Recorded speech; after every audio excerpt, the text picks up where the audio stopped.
Hiç olmaz. Bana öyle ki.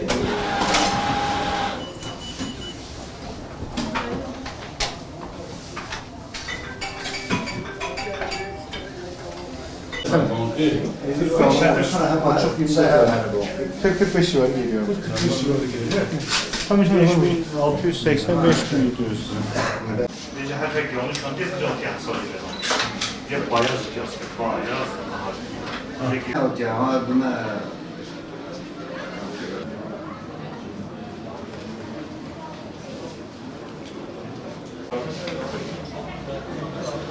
Ha çok zormuş. Piyasayı çok kötü etkiliyor.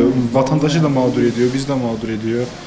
Vatandaş herhangi bir kuyumcudan da altın almadığı halde bir elden de aldığı zaman çok mağdur oluyor. Güvenli bir şekilde alınmıyor. Bizi de mağdur ediyor.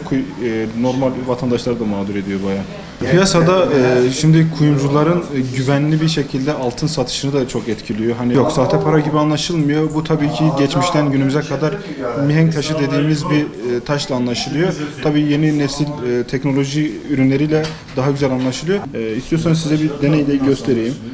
Şöyle bir mihenk taşı çıkartayım ben buraya. 22. Şimdi bu sahte olan. Şu da gerçek olan altın.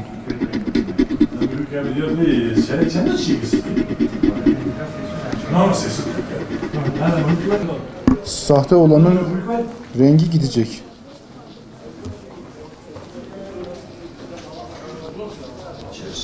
Şöyle gördüğünüz gibi sahte olan şuradaydı, rengi gitti ama diğerinin matlığı halen duruyor. Sahte şu şekilde burada, bu da orijinal olan gram altınlar.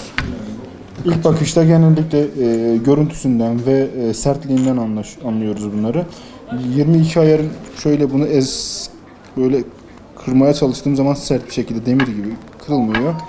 Şu da aynı şekilde eğildiğimiz zaman şöyle hemen eğiliyor. orijinal. Orijinal yani. Hemen anlaşılıyor. Vatandaşlar öncelikle buldukları altınları veyahut da hani elden aldığı altınları genelde kuyumculara götürüp kontrol ettirmeleri gerekiyor. Kuyumcular da tabii ki her aldığı altını mihenk taşıyla veyahut da yeni nesil teknoloji ürünleriyle kontrol edip alıp kendilerini bu şekilde koruyabilirler. Sahte altında en çok şu an çok kullanılan altın dediğim şekilde birisi çeyrek yarım tamlarda kullanılıyor ziynet eşyalarında.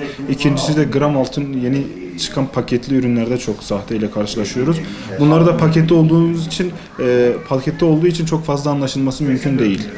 Onun için paketten çıkartılıp mihenk taşına sürülüp veyahut da gramlarını kontrol ederek kontrol edebiliriz bunları. Denetimler devletin sayesinde biraz daha iyi olması lazım.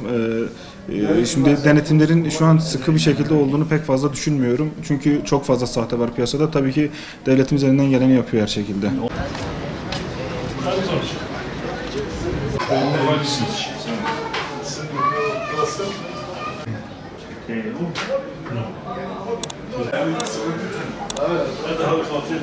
Evet.